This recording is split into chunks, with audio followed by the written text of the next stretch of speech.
and nourishing of the body. We utilize a variety of natural health-promoting methods in our services, which include juicing therapy, hydrotherapy, colon cleansing, massage therapy, and a comprehensive cleansing service, among others. Our juices are freshly made and tailored to each and every client's individual needs after evaluation by our team through our free consultation service.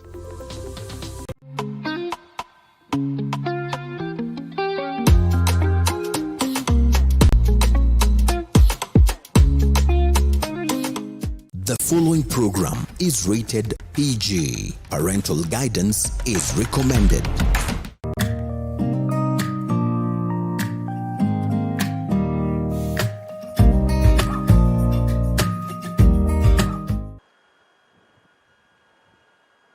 The pain and shame of this taboo topic, pornography. My guest today will be sharing her struggle through pornography and masturbation on and off for 16 years. This is Why I Did It, and today we tell the story of Ruth Njagi. Ruth, how are you this afternoon? I'm very well, thank you. Okay, today we want to hear the story of your life. Mm-hmm. Oh, that's very broad. Yes. So let's start very systematically. Yeah. So tell us a little bit about how you grew up. So I grew up in the village. I grew up between two boys. We are four in our family, and then my sister was born much later. So I grew up around guys, just to be honest. The lady friends or cousins who are much older than me or much younger than me, so I was in the midst of so many boys, men at that point. So that's how I grew up. My village of? Somewhere in Kirinyaga. Okay. Yeah, somewhere in Kirinyaga. So that's how I grew up. I went to school there, and I did everything from that side. Now, yeah. What did you say your family was like? Were you close-knit together? Oh, my family, we were hardworking. I think that's the most thing I remember about my family. I remember going to pick coffee very early in the morning. Wow. And going to the farm. That's the most thing I remember, and going to school. There are no two options about that. So we were close in that aspect. Maybe not emotionally, but we were very task-oriented, and we still are in so many ways. So I went to nursery. Mm-hmm. So nursery to class 3, I went to the school that was next to my home. And then from class 4 to class 8, I went to a boarding school. I think it was called St. Mary's Boarding School. Yeah, that was the name. Then from there, I went to high school, Mutira Girls. Then I went to Kirinyaga Technical Institution. Then I went to Strathmore. Then I went to a college called Maranatha to do counseling, and then I went to University of Nairobi for my degree. So basically that's my life. So high school was my best space, to be honest. High school was my best space. My worst space was the boarding school I was in between class 4 and class 8. It was I had a horrible experience. Number one was like younger than all my classmates. It felt like I was never doing the right thing at the right time. I was always late. I was never doing, like I was on the wrong every time. But high school was really nice for me. I enjoyed high school, to be honest. And the rest of that was amazing because I was an adult. But my boarding school was terrible. It gave me life skills like being independent, being learning to just learning to just be where you're supposed to be on time, a sense of responsibility.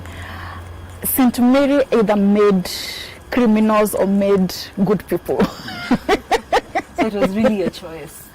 Yeah, it was the best and the worst of everything, but it did teach us a lot.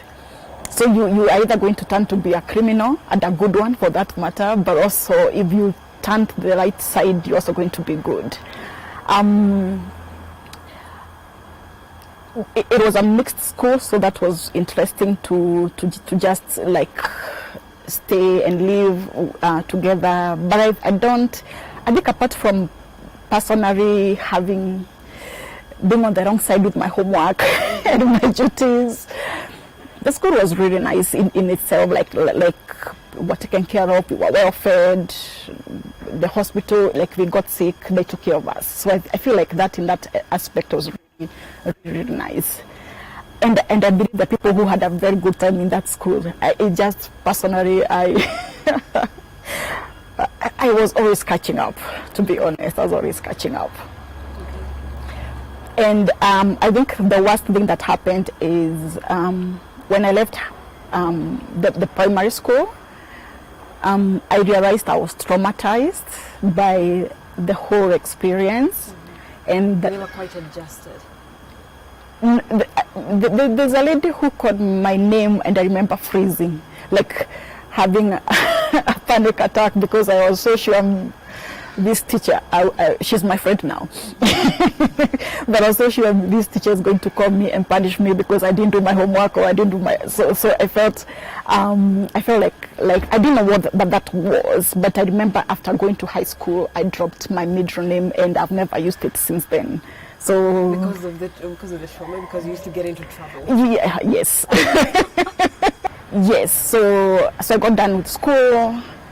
And then there was that gap year that people used to stay because you didn't know where you're going or something. Yeah. That was, again, a very interesting year because I was home alone for a whole year. By home alone, I mean I had 12 hours to myself. My parents went to work and all my siblings were either in school somewhere. It was to my detrimental. It wasn't like to my good. But you see, at that point you are young, you are untouchable, you are all these things. So I really did make some bad choices that year. So that gap year is the year I discovered what we call pornography in terms of video and in terms of videos. It so happened that I went to someone's house, so a cassette, and I remember going to my neighbor's house and saying I want to watch that, and I made sure I could watch that.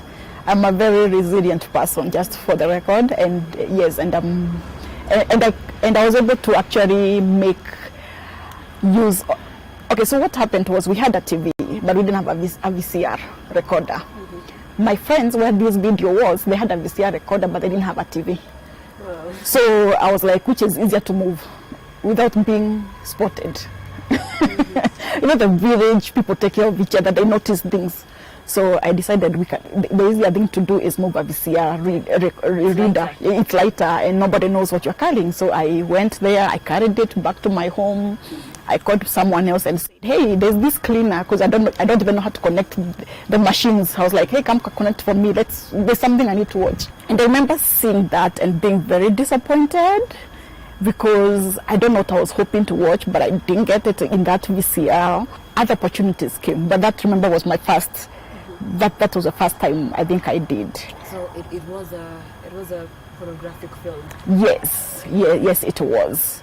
And then shortly after that, I don't know if I was looking for them or they were looking for me, but somehow I had access to pornography. I don't know who was looking for who, but maybe I'm the one who was looking for it. And I remember the first time I watched what now we call hardcore pornography. I remember sitting and wanting to escape, but at the same time, it was very captivating. And I remember sitting there and never forgetting what I saw. And I think after that, at first it wasn't like I was deliberately going to look for them. That came much later. Mm-hmm. I don't know if that makes sense. Mm-hmm. But it's amazing how this pornography was available. It's just really amazing. And somehow I was there in the same place as somebody is watching. Like I never knew even where to find it, but I had access to it one way or another. I think it was like 2 years later, I was in college. I said I was in Kirinyaga Technical Institute. I think that year is a very interesting year because It's a year I became a Christian. And it's also the year I learned, now that you're a Christian, that there are things you don't watch and there are things you watch. And it was said randomly by somebody who was not even a Christian, who was like, hey, now that you're a Christian, so you have to stop watching some things. And I was like, oh, okay.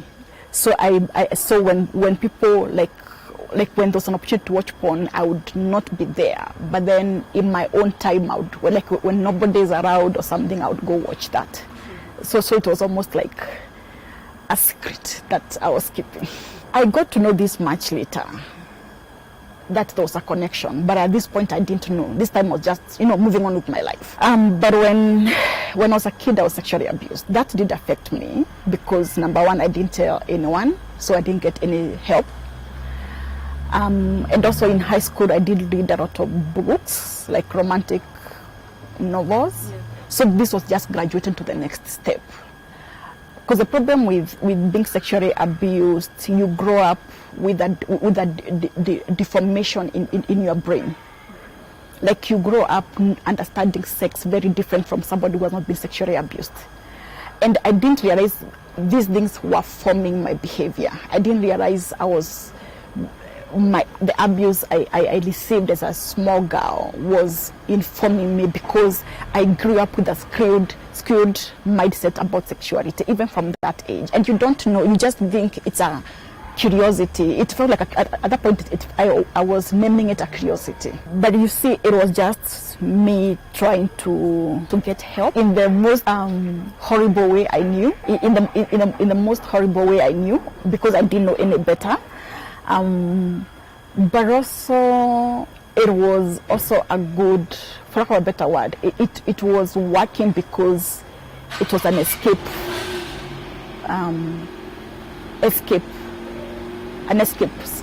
place for me. I've never remembered, I can't remember the age, but I remember it took place at home and there was no adult to protect me. It started from my neighbor's house. That's when I felt like I think I'm in danger. I knew, the way you know some things. So I knew I was in danger, but also, and so I ran home. Because I think consciously I knew home was supposed to be a safe space. But unfortunately that day my parents were not there. There was no adult. So the abuse did take place in my house. Yes, but you see, the problem is you don't even recognize that, you don't even realize that. For you, it was just a habit. Because actually, I think it was until when I was in high school that I realized I lost my virginity on that day. I didn't even know what had happened. High school people talk about sex a lot. And they were like, oh, you know, when you have sex for the first time, you there's blood and everything. And I was like, oh my goodness, that was my virginity. It was one of those, again, very painful things that I didn't know how to express or who to share this with.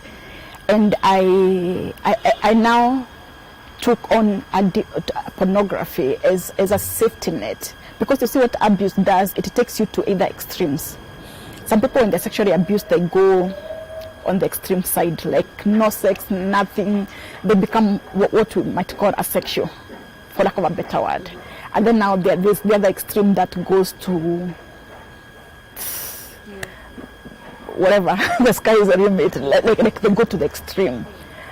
Because you see, the normal person, the person who has not been sexually abused, the person who has not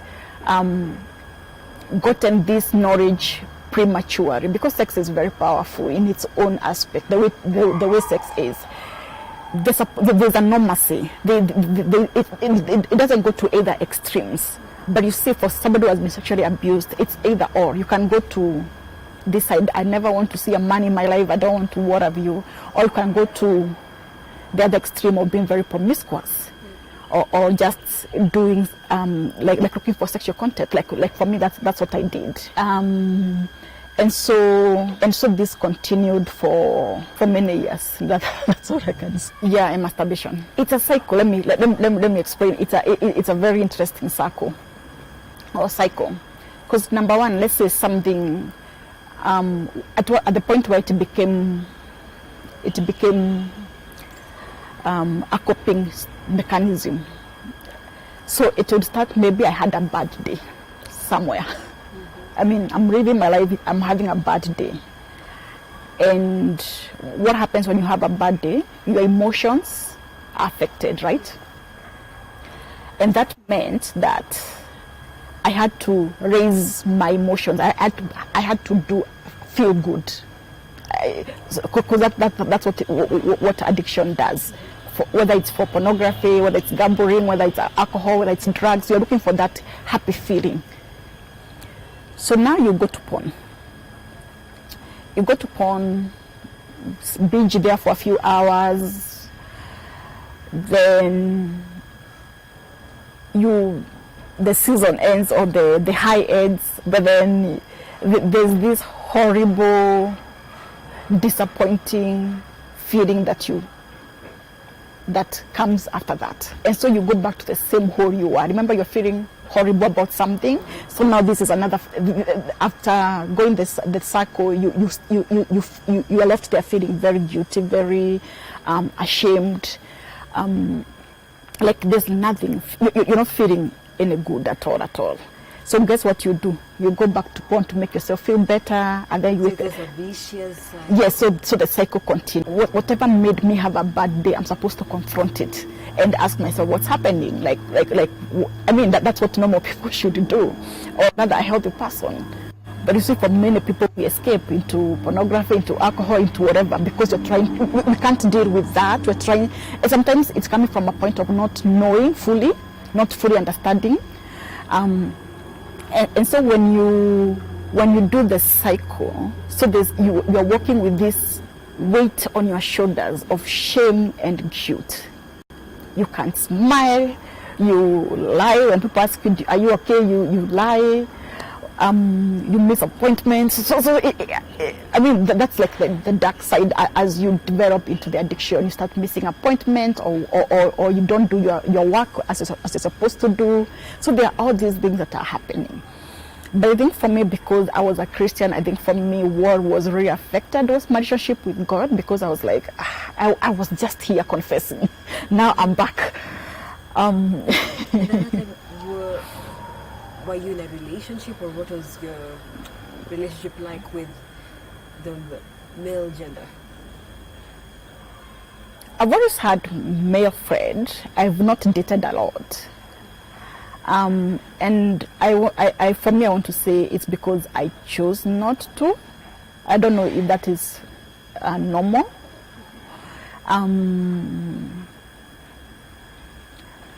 Around 2000, so the guy I was dating in my early 20s, really, we ended up very bad. Like, the relationship was horrible. And I remember what came as a result of that was a fear of letting go, letting myself, date again. Like I remember getting this fear of not commitment, of just being vulnerable with somebody, of letting them in. And so I ended up dating people who I knew there was no hope, it wasn't going anywhere. Does that make sense? It's almost, but again, you're not aware of what you're doing. It's not like you're being deliberate. Like, I'm going to date people who I know. It's only looking back, and you're thinking, yeah, that's what I was doing. So yes, I was dating, but I was dating people who I knew I couldn't have sexual relationship with, because either they were married or something like that. Oh my goodness, that is bad to say. But that also was a gift from God to me, honestly speaking. And so during this time when you were dating, were you still watching pornography and masturbating as well? Yes, I was. But this time it was again periodical. It wasn't like it was an everyday thing. It was like a seasonal thing. Take a mango tree, for example. The time mangoes are in season, and the times they're not in season. So like I would go clean for some times, and then something would happen and I would go back. And this time you need to realize I'm operating from a point of not knowing. I'm really trying hard to get out of this. I'm going to church, I'm repenting, I am crying before God. I'm asking for help, but it's still my secret. I'm not telling this to anyone. It's still, God, I'm here. It was one of those things. And then, so there's a lot of formation in this. I'm learning a lot, I'm exploring a lot in this. I'm trying to justify what I'm trying to do. It's like there's a tug of war between me. Is this okay? Is this not okay? Am I normal? Am I not normal? So there's so much going on that was not really healthy. But again, it's just a dialogue in my head. I'm not sharing this with anyone or telling this to anyone. So it's just one of those things that I kept in for so long until I couldn't keep anymore. What I mean by that is I realized that for me to actually heal, I have to share. And that was really hard. That was one of the hardest I've ever done in my life. Because it had been a secret, and a subject like pornography and masturbation is a taboo. Yes, and I'm a woman. And I'm a woman. Mm-hmm. I mean, dudes, I guess it's okay. It's expected. Mm-hmm. So I'm a woman, so I'm thinking there's something very, absolutely very wrong with you. So when I was convinced beyond a shadow of doubt that I really want to stop this, and I knew the secret was to share. So now the question was, who do I tell? Mm-hmm. And on that note, we take a very short break here on Whyididit, but I will be back with Ruth Njagi to talk more about the story of her life.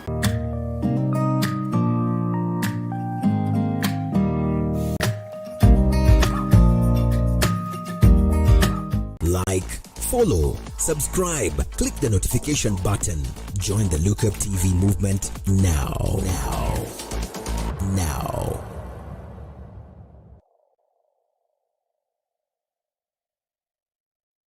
Padika Real Estate brings to you Soteria Gardens, Matu, for as little as 75,000 Kenya shillings on cash payment, 99,000 for installments with 40,000 Kenya shillings deposit and balance in 5 months. For more information, visit our office at Thika Town, Grace House, 3rd floor. Feel free to call us on 0724 256 626 or 0710 265 687.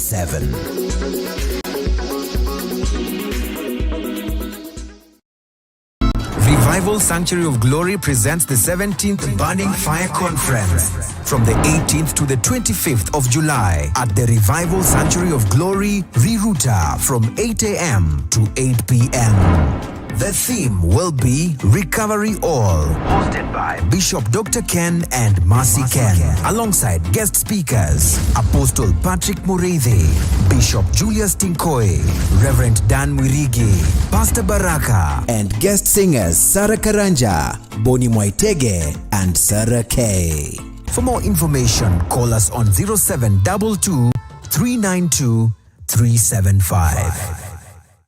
Like, follow, subscribe, click the notification button. Join the Look Up TV movement now.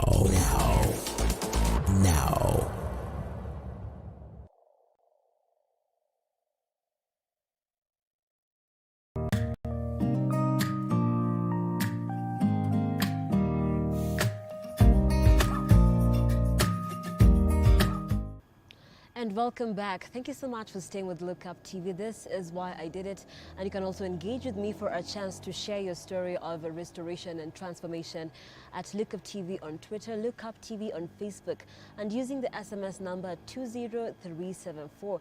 But for now, we go back to the story of Ruth Njagi. You had started feeling like you really need to share.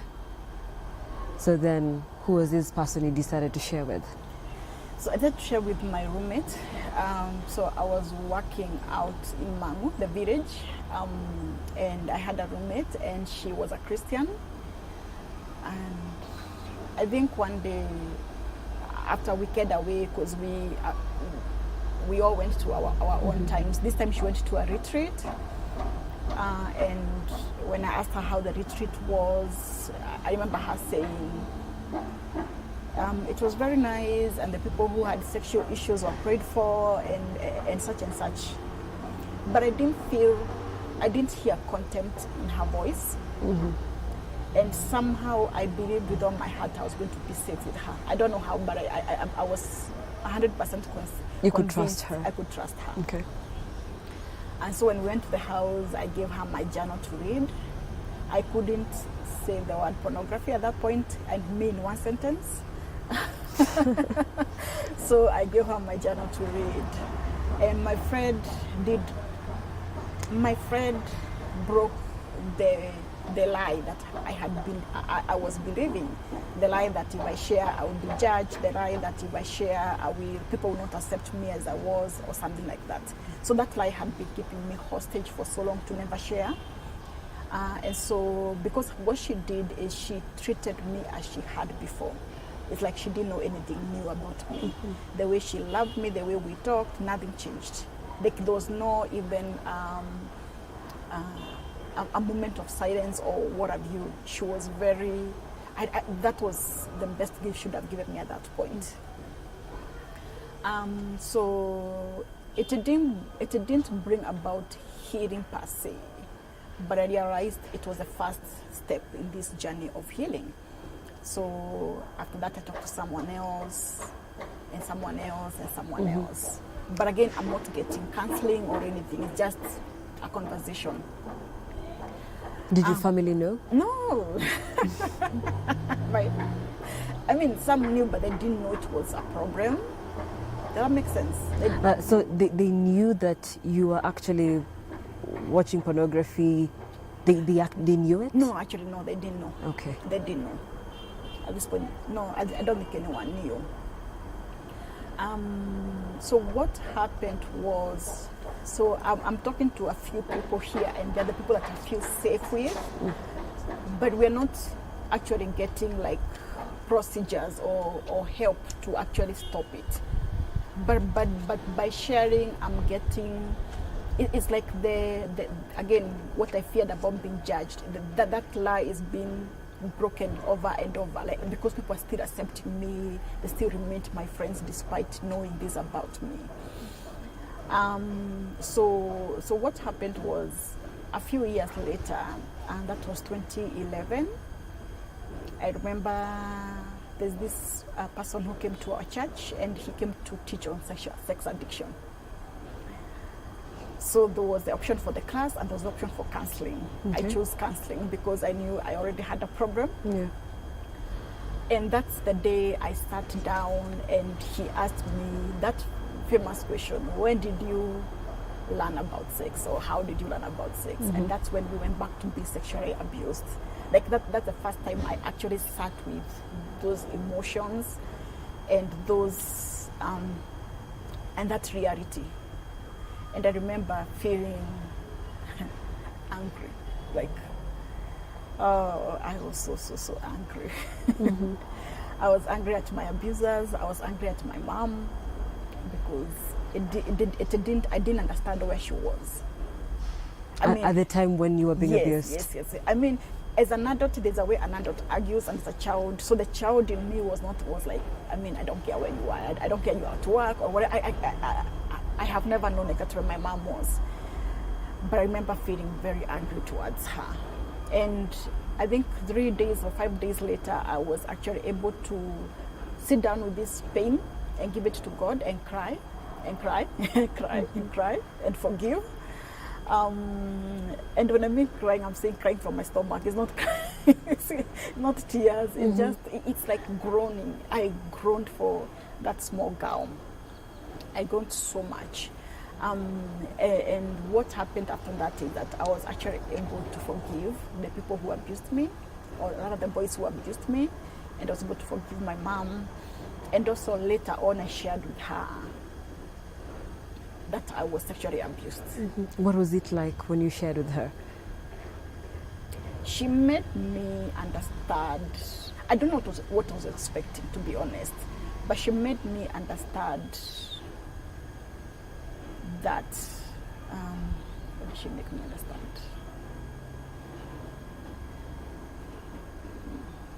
I don't know if she knew what to do with me, to be honest.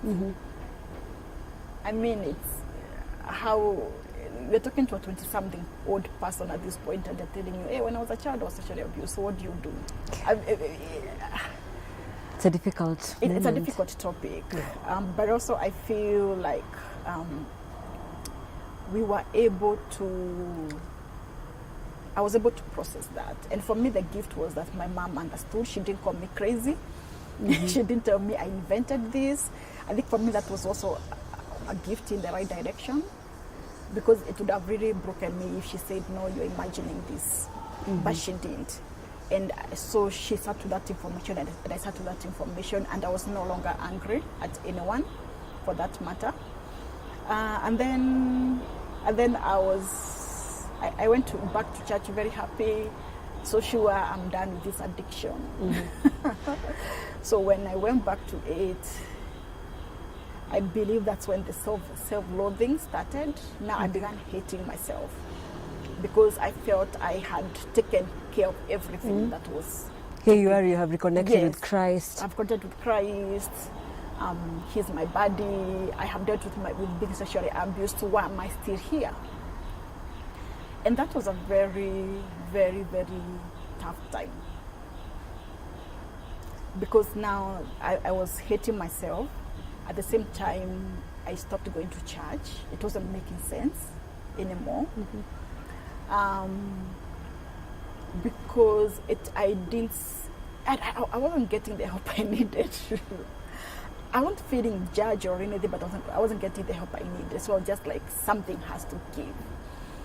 And something did give. But it gave at the right moment. It gave when I stopped fighting, when I stopped trying, when I just stopped. And the beauty is that by stopping, I allowed God to actually carry me through the process. It was, oh my goodness, it was, I was so broken. I was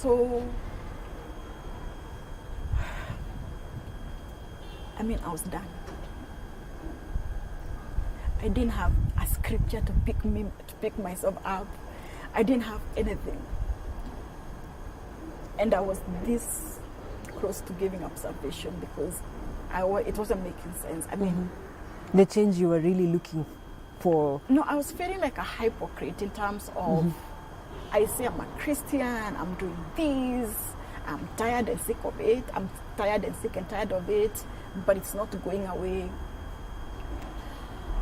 And that point of defeat, I believe, is the point where the healing officially started. Because I wasn't depending on my own strength anymore. Because you see, all this time around, I was like, I would go and say, I'm never doing this again. I'm never doing this again. But now I'm like, you know what? I'll do this. It's that point of being like, you know what? This thing is actually bigger than me. Like I'm helpless. Because on your own, yeah, because you couldn't manage. I tried. I tried. So and how long, for how many years would you say that was? That was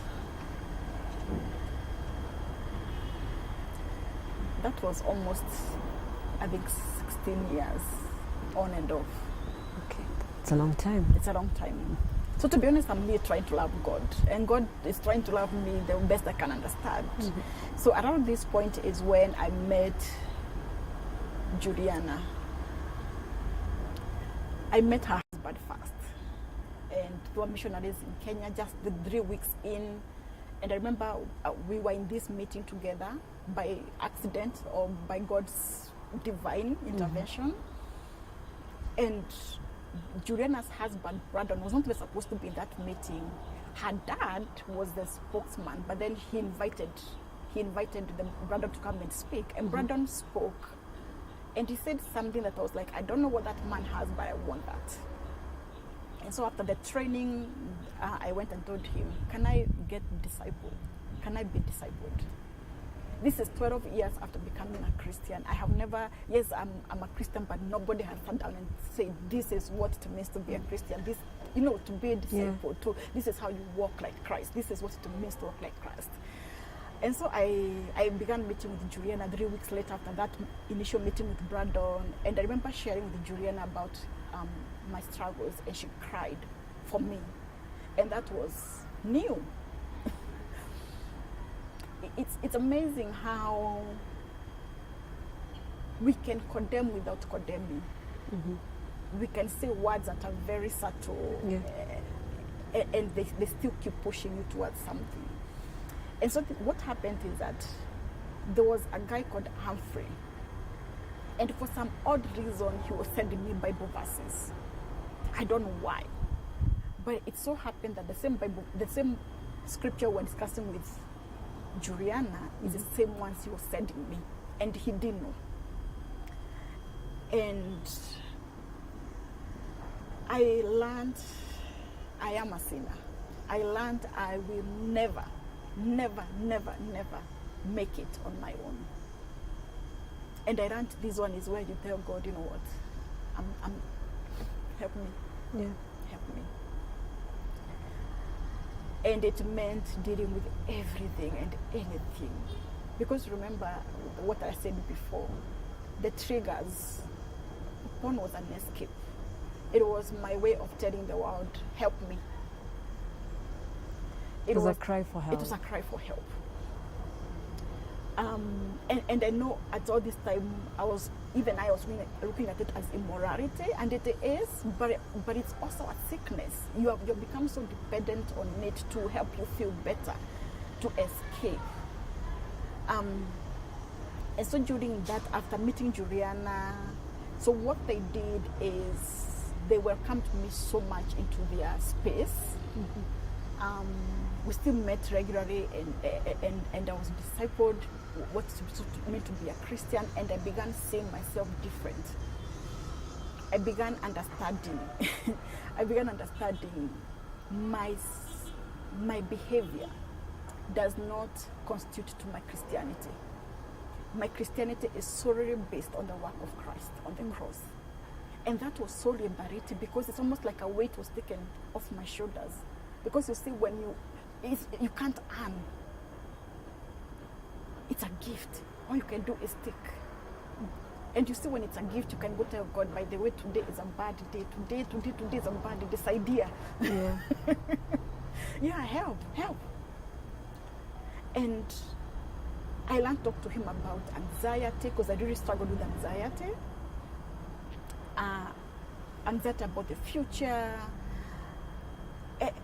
And now it's ridiculous, but I had to actually learn to take it a day at a time. Because you see, these things the problem was not pornography. It never was. It was everything else that was making me go back to pornography. And this was just like an escape. Yes. Yeah. And it took me so long to comprehend that, to even consume that. To me, I'm busy fighting pornography instead of fighting everything else. It's like if you're going to kill the mango tree, you don't cut off the leaves or the fruit itself. It will come back in season. You have to kill the tree. True. And killing the tree meant actually dealing with everything else that was going on with my life.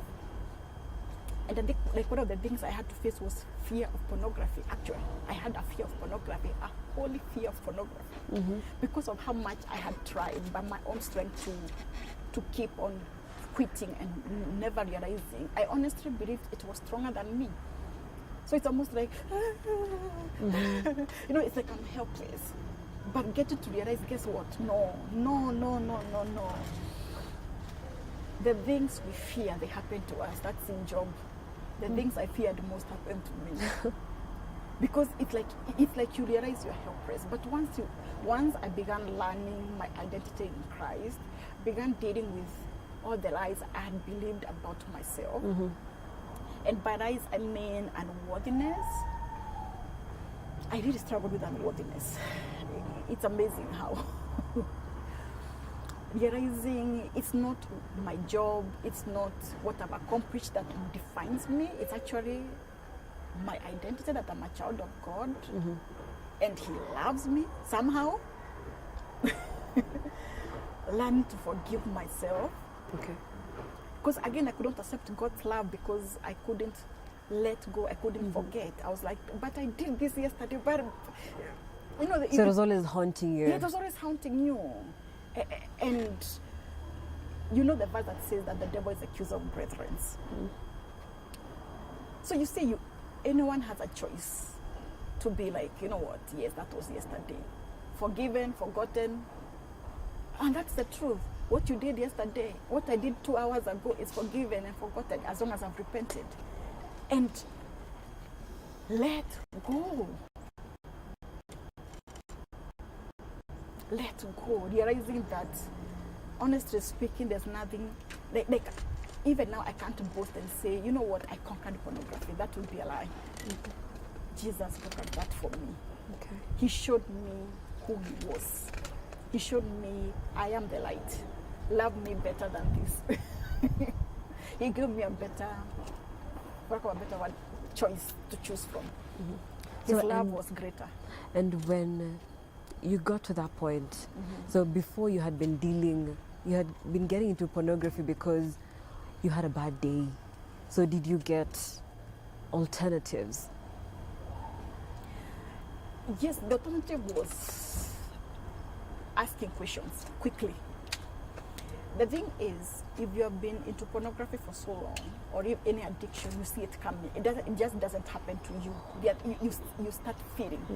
And for me, the journey starts with wanting to read a book, a novel. I want to escape life. I want to escape that. So once I feel that, because I still do, I ask myself, what's happening? Like I stop and ask God, what's happening to me right now? Is it something internal or something external? For example, if you were supposed to come meet me and then you didn't, that for me is abandonment. I know for someone else it's just, see you cancelled. But for me it's abandonment. Okay. I have to deal with realizing I'm not abandoned. It feels like that because it was interpreted like that for so long, but it's almost going back and saying, Ruth, you're feeling this because you feel like you're abandoned. You are not abandoned. And then you go back to scripture and you see the verses that God says He's with us. He's with me. He has not abandoned me. And then you take that as your identity and counteract this lie. You're abandoned with the truth. I don't know if you see what I'm trying to say. So for example, that's one thing. One of the other things is just because I realize the many years I did watch porn, I made my body, like, for lack of a better word, I had conditioned my body.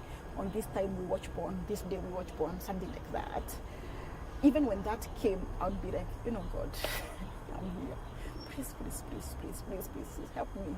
Like, you just pray and give God the struggle. Number one, He knows He knows the struggle is there. Sometimes we feel like God is such a bad father that if you tell Him you're struggling with something, He's gonna like accuse you or something. And just recognizing He actually is my friend. And I believe even for you, the times to tell somebody, oh man, I saw this guy and oh my goodness. Yeah, the way that conversation people normally have, I have a conversation with God. And sometimes the conversation, I have a very weird prayer life. But I've realized that is how I can, that's how I can manage. It works for you? It works for me. And also realizing, like I remember I failed enough time because I thought pornography is gone. Like I'm okay now. And it was coming from a place of pride. And realizing, guess what? This one will always be a stumbling block. This one is something that I will be running for the rest of my life from. Does that make sense? Yeah. In terms of, there are people who are prone to steal. There are people who are prone to alcohol. Yeah. So they can't be in the same room with alcohol. So for me, when I recognize this is something I would always be prone to. It doesn't control me. Yeah, it doesn't mean that you're captive. I don't think I'm a captive. I believe so. I've been set free, but also realize this one is a very easy hole for me to enter. Yeah. Because I know how I know its fruits. I know the seductive side of it. So Yeah. I know that. So for me, it was just that awareness, and I think also when I got to realize that. Now I realize, okay, so this book has a sex scene. Okay, close the book, go. This movie has a sex scene. Okay, buy a movie. You know, it was a deliberate choice because you can be doing very, very, very fine, and then you open this series and oh my goodness, and then you're back. And then you're back. So it has to be. I have made some practical choices, yes, Okay. but I felt like the emotional healing, the spiritual healing, relearning my identity, that for me was like the greatest gift I would give myself, or rather God gave me in this process, and learning to walk like that, forgiven, loved, cherished, and truly, truly forgiven. Okay, and what do you feel right now about getting into a relationship? Are you in one? No, I'm not in one. Okay. I don't know why. I can't say exactly, but I'm not opposed to get into a relationship. Okay. In fact, I've tried some; they didn't work. So I'm at a space where I can get into a relationship. I'm not opposed to that at all. Okay. Yeah. And what's your relationship like with your family? Now they know the story. Oh, they had to know. Yeah. To be honest, at first it was hard for them, but then over time, and my mom, especially, it was really hard for her. But then over time, she not embraced. I don't know how to say. I think she accepted my reality. Knowing she's not a failure, knowing she didn't do anything wrong. I made these choices. I honestly did make the choices. We relate very well with my family. My brothers are always encouraging me to keep on doing the work I do. Yeah. So we're at a good space. And pornography is something that a lot of young people are struggling with. Right now there's so much exposure, access to internet, there's Wi-Fi at home more than it ever was before. So the exposure is very high again. So many people are practicing, they're masturbating, watching a lot of pornographic content. So people are struggling with it. What is it you would like to tell people who are struggling maybe to get out?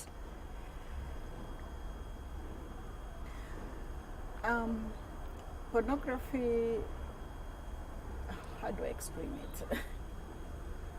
There's a level you're okay with it, just for the record, and that's also okay. I don't know, I'm not saying you go watch it or what have you, but you have to want out more than anything in your life. I believe that's when the healing truly starts. I'm not the healing truly starts, but that's when you actually start making deliberate choices to get out of it. If you can avoid it, my goodness, please. It's very seductive. It's very, very seductive.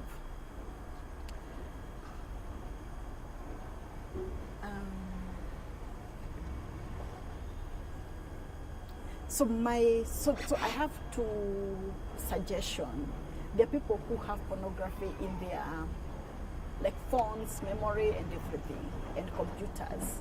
My only request for that is keep it hidden in a way that if a child picks your phone or your computer, they won't come across it. Please, please, please, please. You're an adult, you have made a choice. I don't know how you got there, but you just keep that stuff hidden for the sake of this coming generation. Because you see, again, that to a child, that is another form of sexual abuse.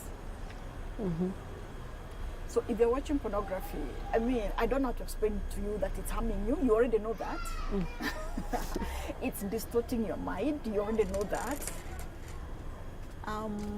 Get help. Talk to somebody that you trust. Love Unlimited, Set Free by a Greater Love. That is the book by Ruth Njagi and a life slogan that she'd want all of us to learn from. I am Nancy Nalima. Thank you so much for watching.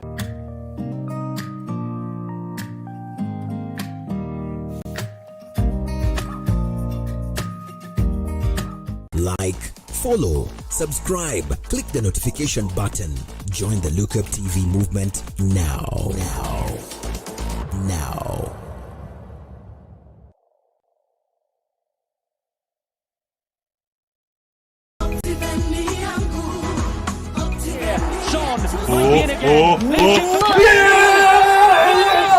You guys have to tweet about this. What phone is this? Hey, looks good. How much is it? You haven't heard of the Optiven offer? No. I must excuse you, invest too. Optiven has this amazing offer. If you make a commitment of 900k in any